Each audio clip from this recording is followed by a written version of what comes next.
wholeness comes from the inside out. When we're living congruently with our values, there's happiness because there is that sense of wholeness. Wholeness is when the way of your being matches the truth of your being.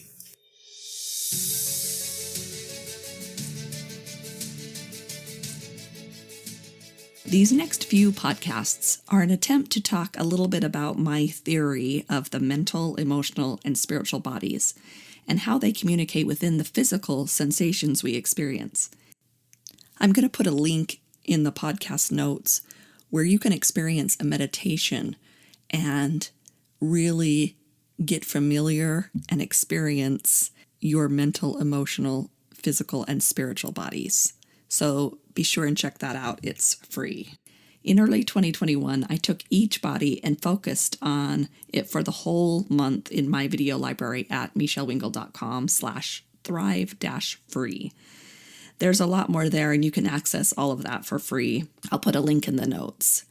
And I've included a movie review for each body to help teach principles kind of in a fun way. So that's kind of fun, but spoiler alert. I wanted to have these ideas in place as I begin a new batch of podcasts based on different modalities within holistic or wellness practices. I have found the distinction between our mental, emotional, spiritual, and physical experiences to be useful in finding a modality that is right for you.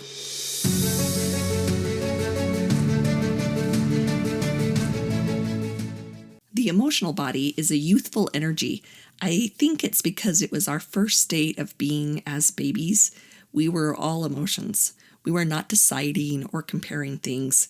We were simply sad, glad, mad, or asleep.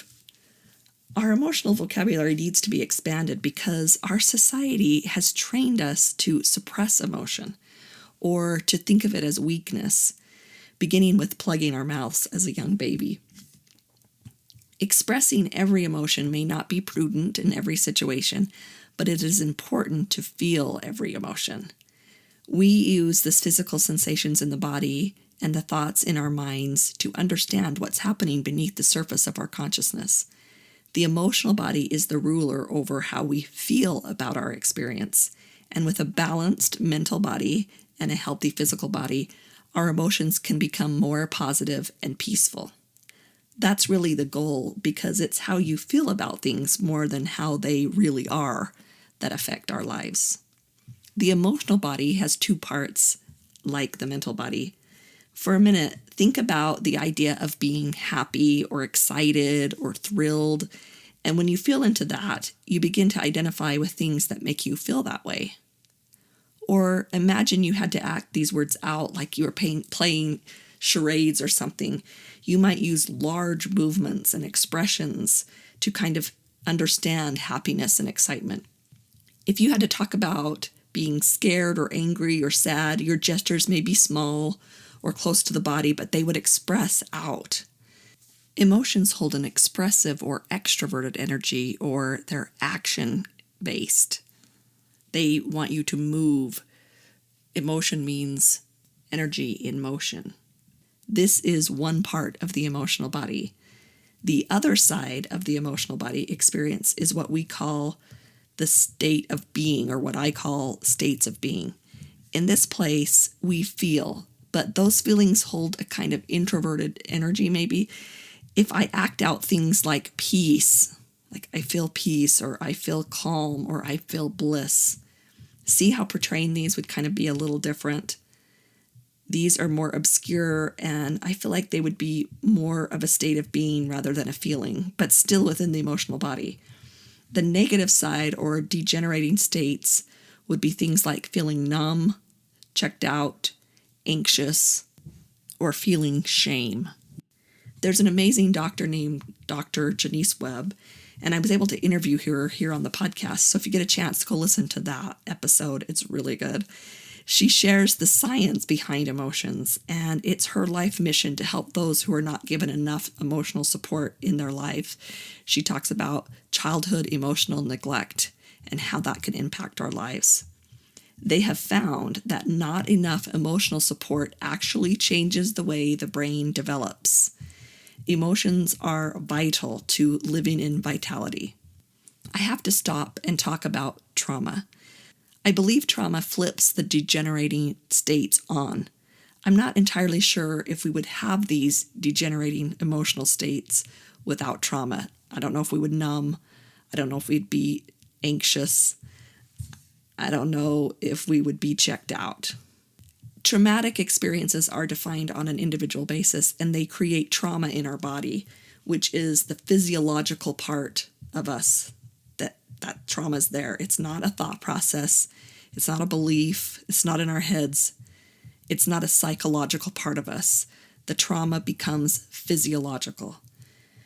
So if we have a traumatic experience, our emotional body may move to a numb state or a hypervigilant state, and that's different from a mental process or a belief that's created by these traumatic events, as we talked about in the Mental Body podcast.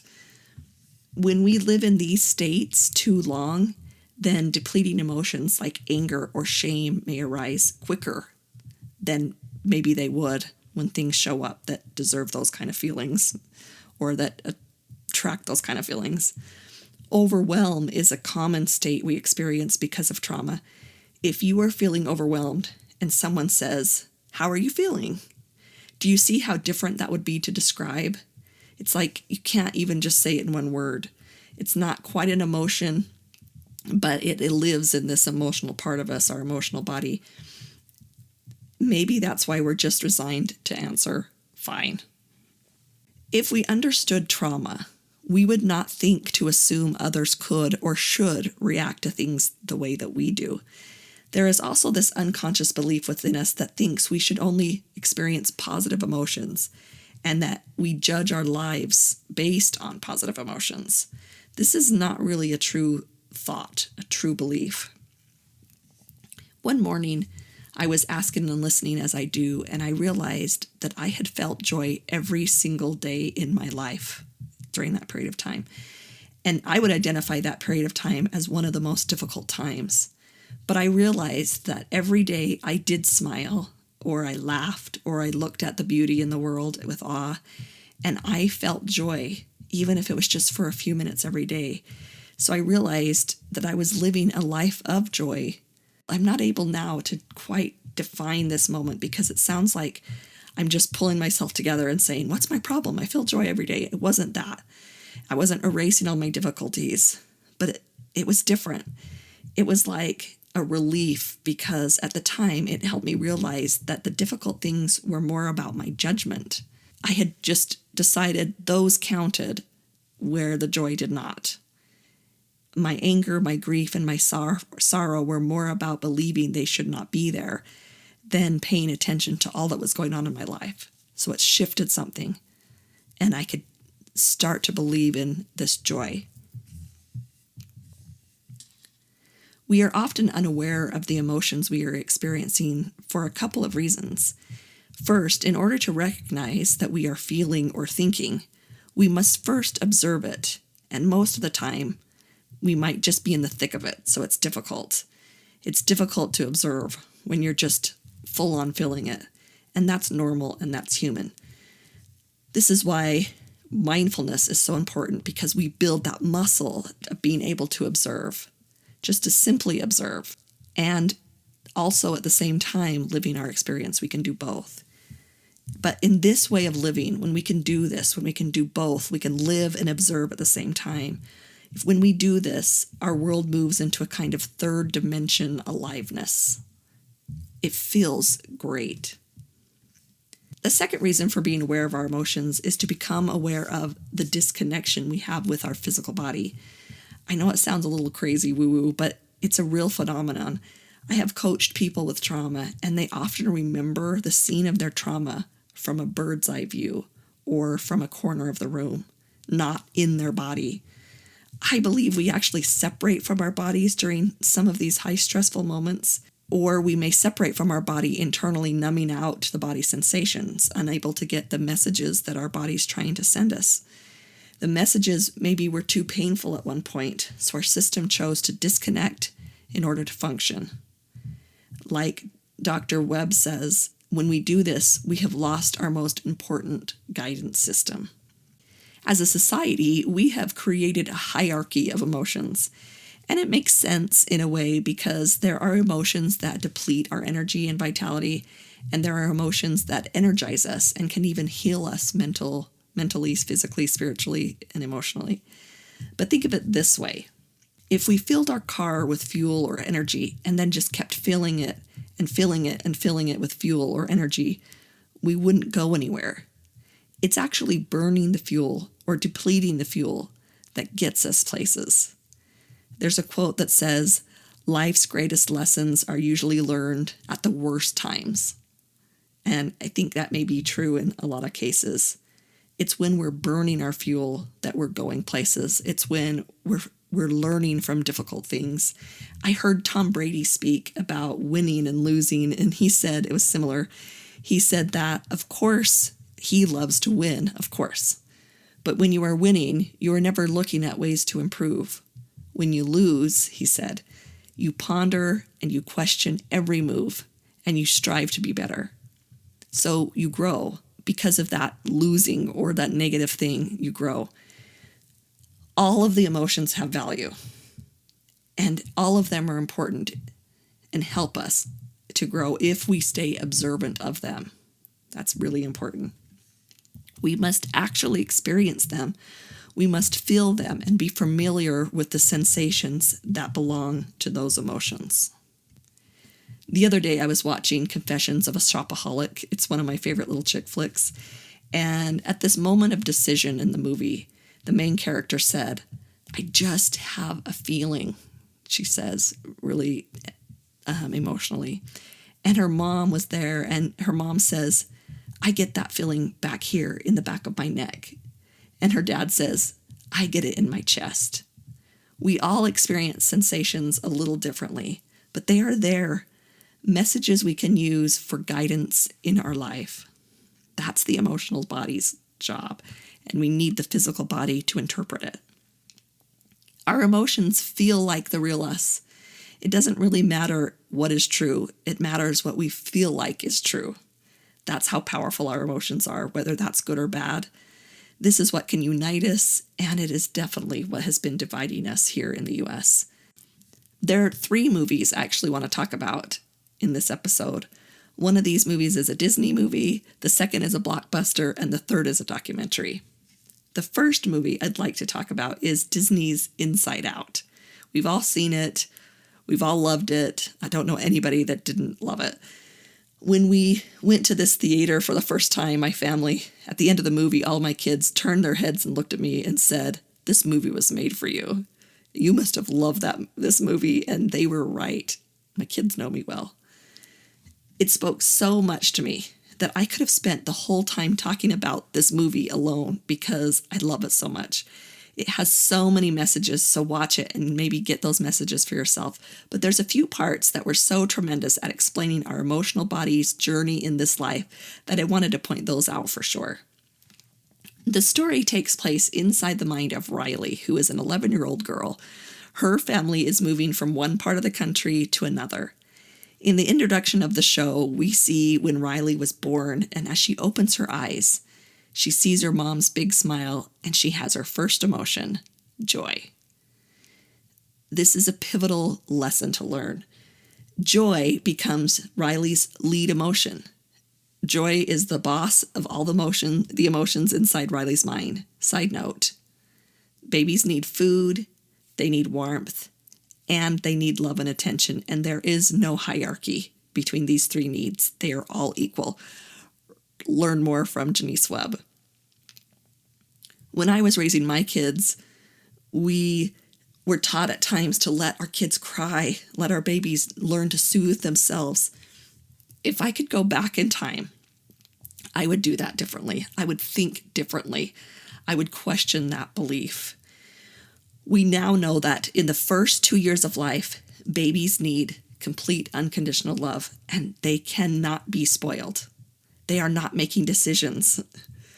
They need this unconditional love for their brains to actually fully develop correctly. This is not learned development. It's literally like the brain developing physiologically and the nervous system. which creates an optimum balance of calm and panic when it's in this state. We need to have panic buttons, but we do not want panic to go any more than maybe, I don't even know, 50% of the time, but we do not want it to run any longer than it needs to run. We want calm to be our set point. And that comes from these early childhood experiences. So that smile from Riley's mom, developing joy as her default emotion, represents this experience. We have all the other emotions, sadness, disgust, fear, and anger. They all play supporting roles for Riley as well in the movie. But joy should be all of our lead emotions. And early childhood attachment is the key to this. And it's noteworthy to mention that in the movie, you notice Riley's mom's lead emotion is sadness, and her dad's lead emotion is anger. Kind of stereotypes. This is little and a subtle hint about these characters. And like I say, maybe stereotype, but that's something we should look at and maybe discover more about. It's kind of that little hint they throw in. So there's 3 points about this movie that teach really good concepts about the emotional body. This first one is a really fast scene, and you might have not even noticed it. I didn't notice it till I was watching it again for this podcast. But Joy's on the train, and she bumps into something, and a bunch of stuff falls out. It's like a game or something, a box. And she's quickly trying to clean up the mess. And there's like these cards or something that she's trying to organize. And she says something so profound. She says, "These facts and opinions look so similar," as she's trying to organize them, facts and opinions. And I love this. This was one of my first life lessons I had on my own healing journey. I had to learn and realize that there were way more opinions in the world than there are facts. And they look similar and may feel similar, but knowing the difference can make all the difference. Lots of things are simply opinions. Things may feel true, but even though they feel true, they're actually more of an opinion. Think about what opinions you accept as fact. I'm not enough, ... fill in the blank. This statement is only opinion. And many others in the world don't share that opinion. It's hard for us to kind of think that about ourselves. But other people have got other things on their mind. They don't have those opinions of you. Or things have to be a certain way is another thing that feels like a fact. Things need to be this way for me to feel this. That's an opinion. If you can break that open and shed some light in between those two things, fact versus opinion, it can make a big difference. And you can see how these kinds of inaccuracies can affect you when you put them in a category of a fact when they belong in opinion.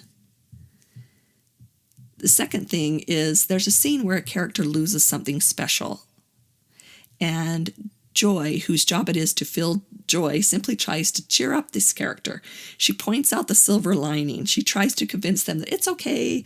She even dances and sings and kind of makes funny faces in order to pull this person out of their sad feelings or their grief.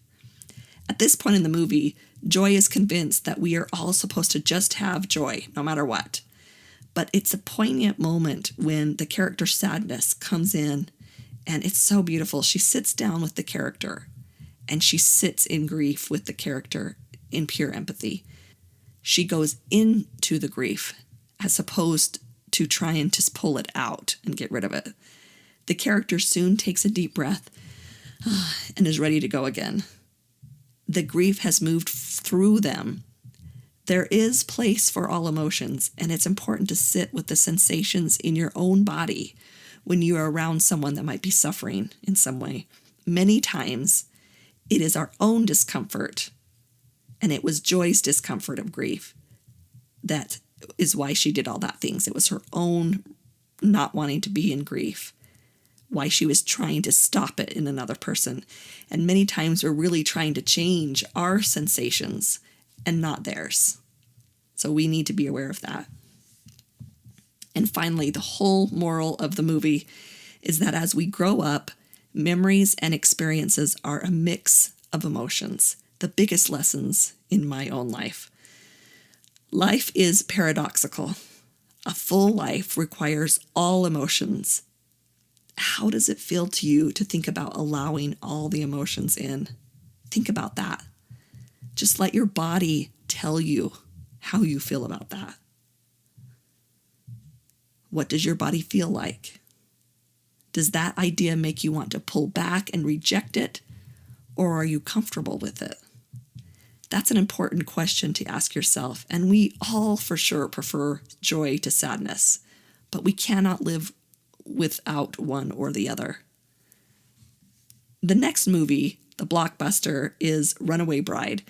In this movie, Julia Roberts goes to the altar over and over again. She gets engaged, but the second she gets to the altar, she backs out and runs away numerous times. In the end, we actually learn that she has become emotionally fused to the man that she'd been engaged to. She would like the things they liked, and she didn't know her own needs or who she was. She didn't know her own desires.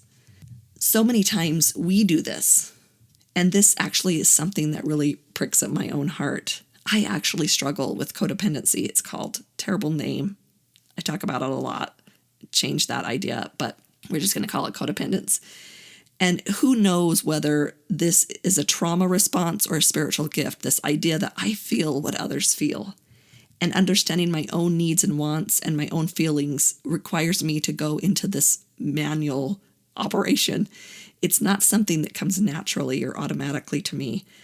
I'm working on it, and I know I can heal from the wounds that maybe be contributing to this. I want to use this gift purely in a productive way and not just a protective way. But I admit sometimes I can feel that protection. I feel in my body that protection. Is there someone in your life that you emotionally fuse with? It's really easy to do. Are there people in your life you have a hard time expressing who you are confidently or easily? Think about that for a minute. These feelings are common. The last movie I want to talk about is the documentary called This Emotional Life. It's a PBS documentary. You can buy the entire season. I think it's 3 episodes for $1.99 on Amazon. It is worth it. It explores everything about emotions. And it starts out with the impact of relationships on our emotions and our emotions within relationships, why some lash out and why others shut down. It devotes a whole episode to the negative emotions of sadness, anger, and fear, and how too much as well as too little can actually endanger our health and our well-being. It also explores happiness, the what and the why and the how to achieve more happiness. 2 of the most interesting takeaways that I want to share with you today are, 1, that they really examine with scientific evidence this emotional part of us. They challenge the self-help industry, which picks at my heart a little bit, the holistic methods. But I liked it because it gave me a chance to hear another viewpoint, to question my own thoughts and beliefs about things. We now know even more from when they made this documentary that emotions can affect the body. We have the ACE score, and are learning more every day. I will talk more about the ACE study in a future podcast. It is a revolutionary hunk of data. So important. Changes everything about health and vitality.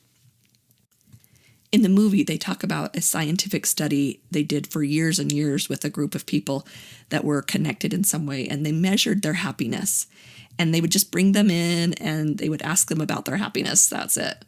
And they found that the impact of happiness was real and contagious. And I'll say it again, and contagious.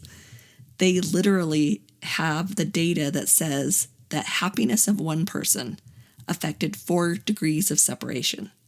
So a friend of a friend's sister has an impact on my happiness. Like, we are that connected. Your happiness boosts the happiness of others by up to 4 degrees of separation. There's a percentage that changes in each degree, but it has to be 4 levels before it doesn't affect their emotions anymore. It's true that we are connected. It's important to learn about emotions and how they affect each other and ourselves. We we invite you to the wholenessnetwork.com, where you'll find the Wholeness Library. Inside, you'll find tutorials, downloads, mini classes, and all sorts of streaming content for you on your wholeness journey.